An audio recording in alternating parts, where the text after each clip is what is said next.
ओम शांती. नमस्कार.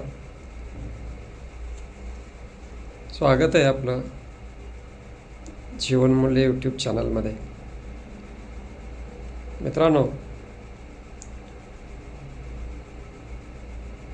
आपल्याकडं श्रीकृष्ण जे श्री विष्णूचे एक रूप मानलं जातं आणि त्या विष्णूचं जे गायन आहे, शास्त्रामध्ये असं गायन आहे की अखिलम मधुरम मधुरम मधुरम मधुराधिपती अखिलम मधुरम वाणी मधुरम दृष्टी मधुरम मधुराधिपती मधुरम मधुरम कर्णम मधुरम मुखम मधुरम मधुराधिपती मधुरम मधुरम. म्हणजे भगवान देवता श्रीकृष्ण श्री विष्णू देवतांच्या बाबतीत त्यांचे जे कांती आहे, जे शरीर आहे, त्याचं जे रूप आहे, त्या रूपाला पाहून त्यांचं प्रत्येक कर्म हे मधुर व प्रत्येक अवयव मधुर स्वीट अशा प्रकारे वर्णन त्या ठिकाणी येतं. अर्थात मधुर रस जे आपल्याकडं आयुर्वेदाने 8 प्रकारचे किंवा 6 प्रकारचे जे काही रस सांगितलेले आहेत, त्यामध्ये मधुर रस हा सर्वश्रेष्ठ रस मानलेला आहे. आणि या मधुरतेमुळंच हा मधुरता नावाचा शब्द प्रत्येक ठिकाणी वापरला जातो. संबंधातली मधुरता, जीवनातली गोडी अशा प्रकारचे शब्दप्रयोग केले जातात. त्याचाच अर्थ की मधुरता म्हणजे माणसाचा जो मूळ गुण आहे तो मधुर आहे, स्वीट आहे. जी चव आहे ती माणसाला सगळ्यात जास्त गोड चव ही जास्त आवडते. आणि ही जी मधुरता आहे, ज्यावेळेस माणसाच्या जीवनातली किंवा कोणत्याही गोष्टीमधली मधुरता रस निघून जातो, त्यावेळेस जीवन हे नीरस वाटायला लागतं. आणि आज दुर्दैवानं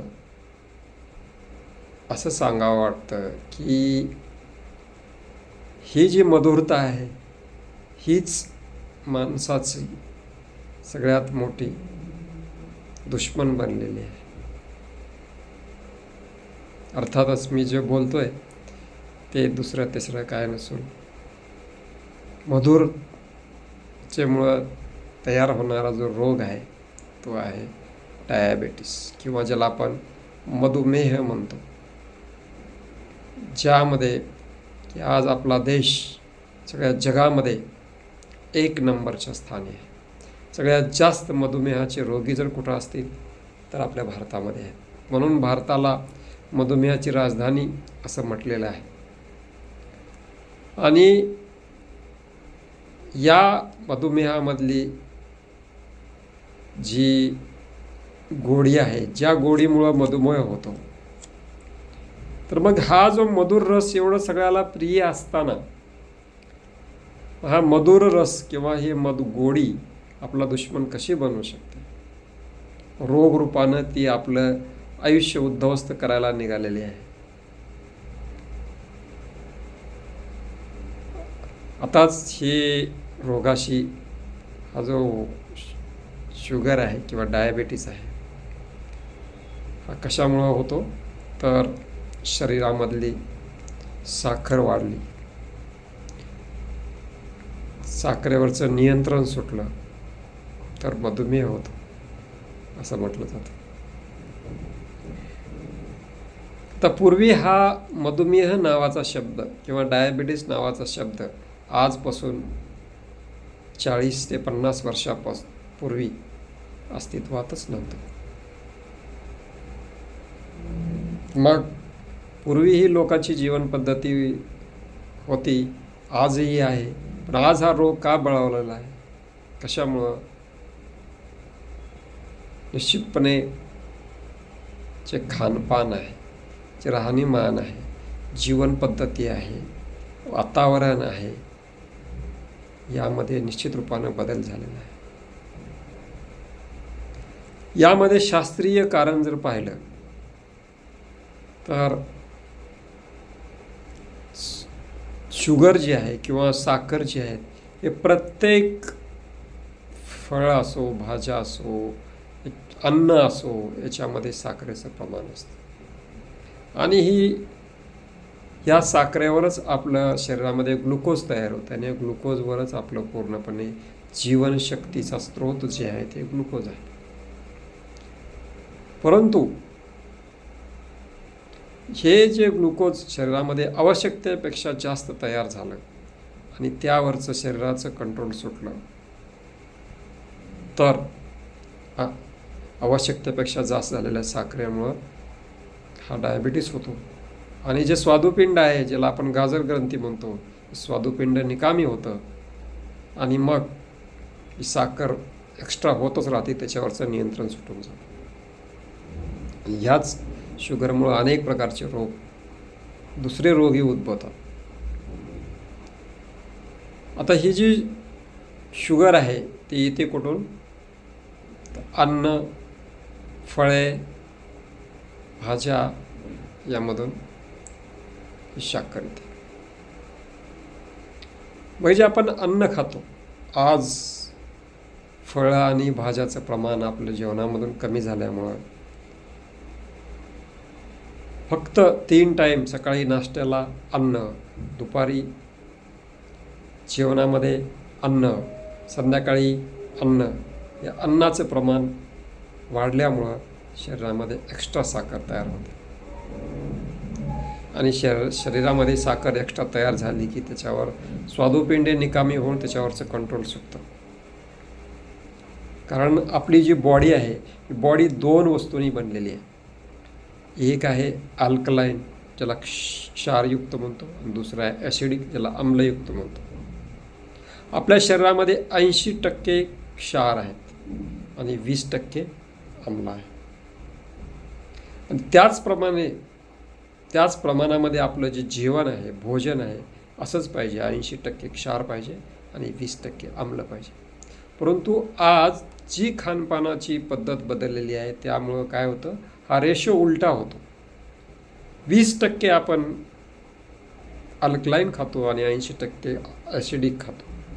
आणि या 80% ॲसिडिक खाल्ल्यामुळं आपल्या शरीरामधले ॲसिड हे जे आहे ते शरीरभर ॲसिड पसरलं जातं आणि ज्या भागामध्ये ते ॲसिड जातं त्या भागाचे रोग आपल्याला तयार होतात. आणि हे ॲसिड निर्माण होण्यामागं सगळ्यात जास्त भूमिका आहे ही अन्नाची आहे. अन्नामुळून एक्स्ट्रा ग्लुकोज तयार होतं, ग्लुकोजपासून एक्स्ट्रा ॲसिड तयार होतं आणि ॲसिड जे आहे ते ॲसिड शरीरभर पसरलं जातं.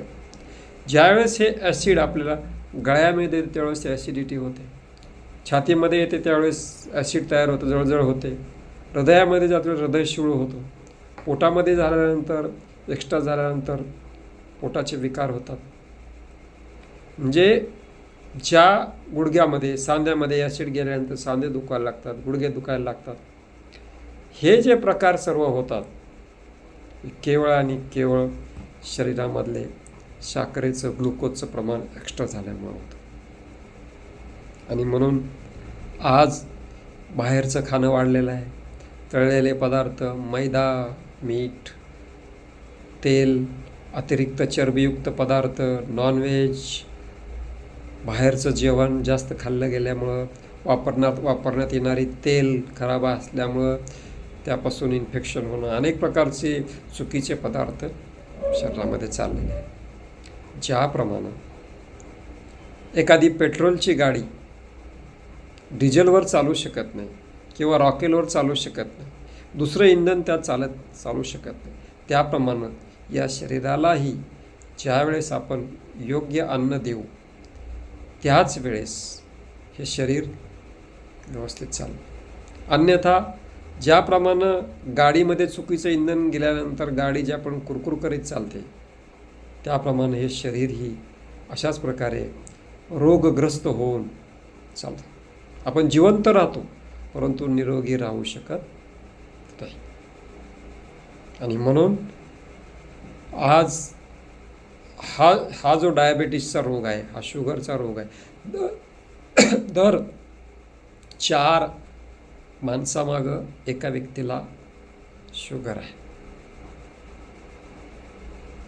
म्हणजे याचं प्रमाण इतकं वाढलेलं आहे आणि वाढत आहे. सगळे हॉस्पिटल फुल आहेत. आणि सध्या प्रचलित जी आपल्याकडं ॲलोपॅथी सिस्टीम आहे, या ॲलोपॅथी सिस्टीममध्ये या रोगाला नियंत्रित करण्याकरता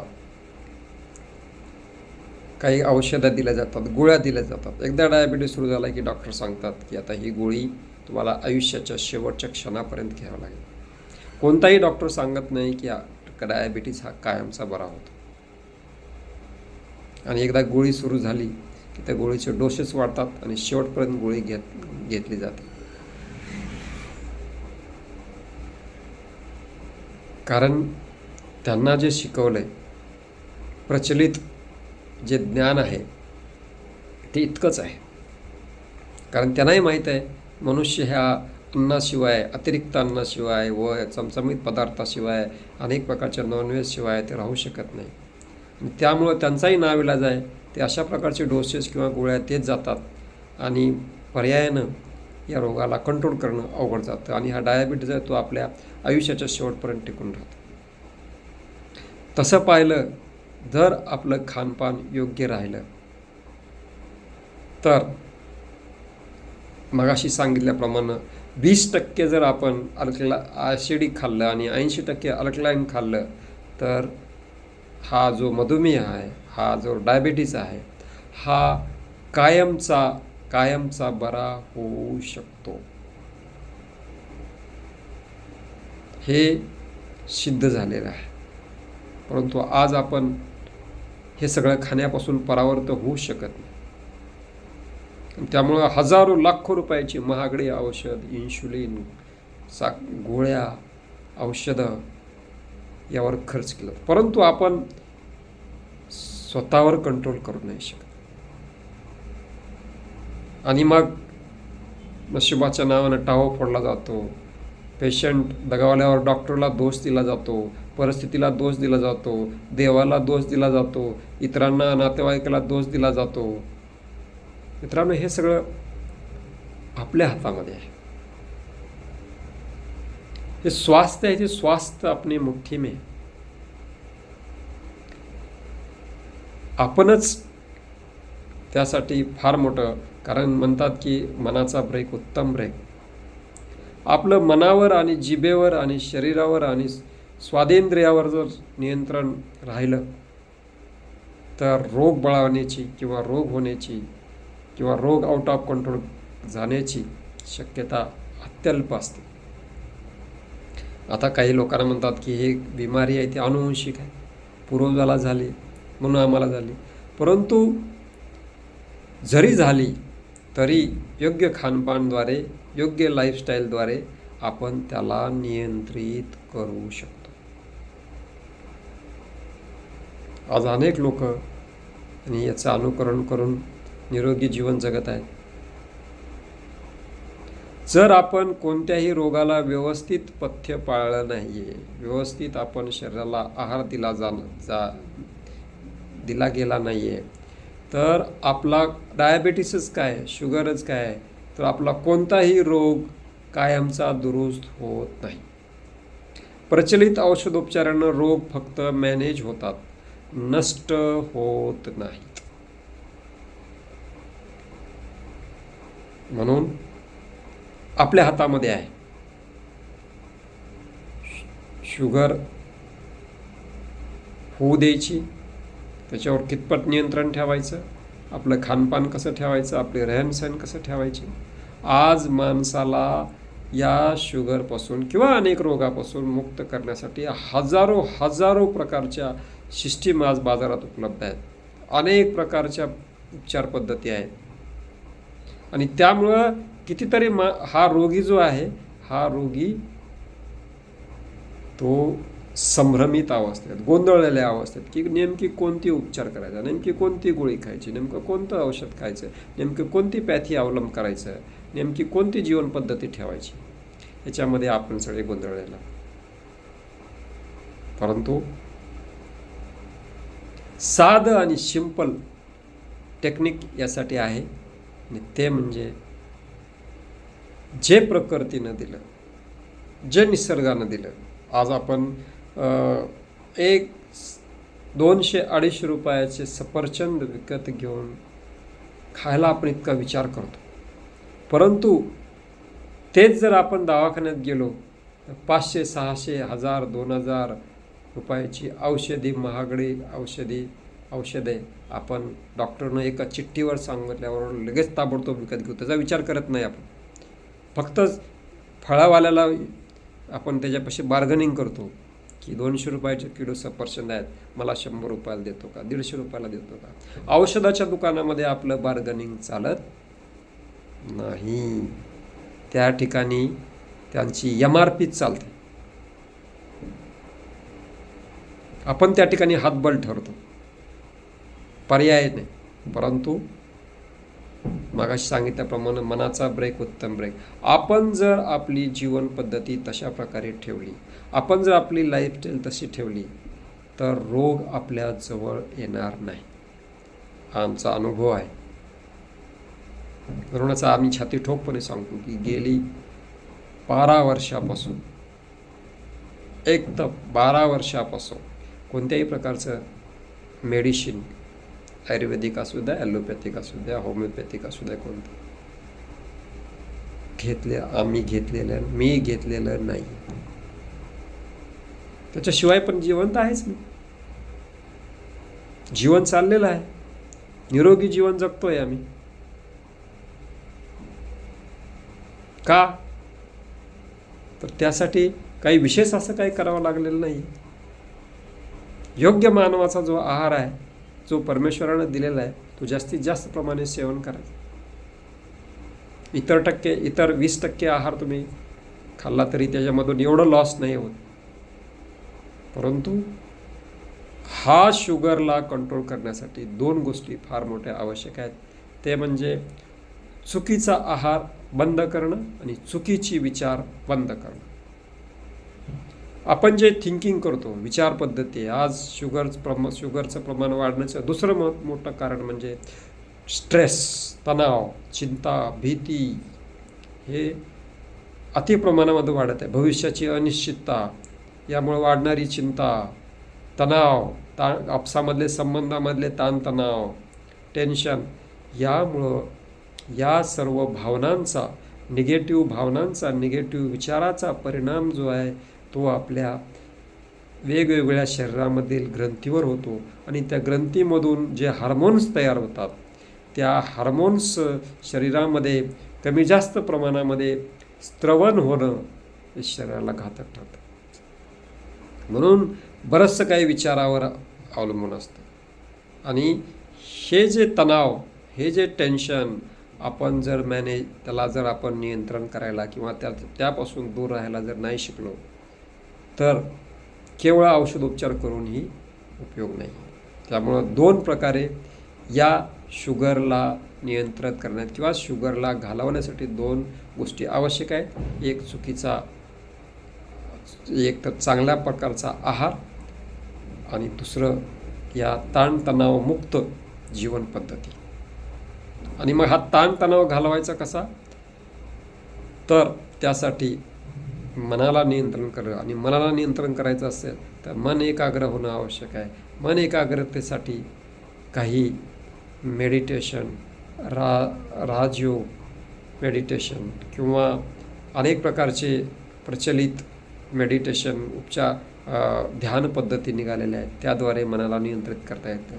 म्हणजे त्या ध्यानाद्वारे काय होतं तर आपलं जे मन आहे हे मन रिलॅक्स होतं, शिथिल होतं आणि मन एक शांतीचा अनुभव होतो आणि त्यामुळं जे होणारे रोग आहेत ते रोग किंवा झाले असेल तर त्यामध्ये नियंत्रण आपण ठेवू शकतो. तर अशा प्रकारे जर आपण आपलं राहणीमान, आपली जीवन पद्धती जर ठेवली तर आपण निश्चितपणे या मधुमेहापासून किंवा इतर कोणत्याही रोगापासून आपण कायमचं मुक्त होऊ शकतो. आणि म्हणून आपणास विनंती आहे की हे जे आमचं यूट्यूब चॅनल आहे किंवा आमचं जीवनमूल्य निसर्गोपचार व व्यसनमुक्ती केंद्र आहे याच्या माध्यमातून अशाच प्रकारचे रोगाचे मूळ कारण, त्याच्यावर निवारण, प्रत्येक प्रकारच्या रोगाचे कारणं आणि निवारण या ठिकाणी केलं जातं. आणि जोपर्यंत आपण रोगाचं व्यवस्थित निदान करत नाही तोपर्यंत त्याचा 100% उपचार करू शकत नाही आहे. म्हणून आपल्या सर्वांना विनंती आहे की योग्य प्रकारचं, योग्य त्यावेळी योग्य मार्गदर्शन प्राप्त करण्यासाठी आपण या चॅनलवर पडणारे नियमित व्हिडिओ आपण अवश्य ऐका.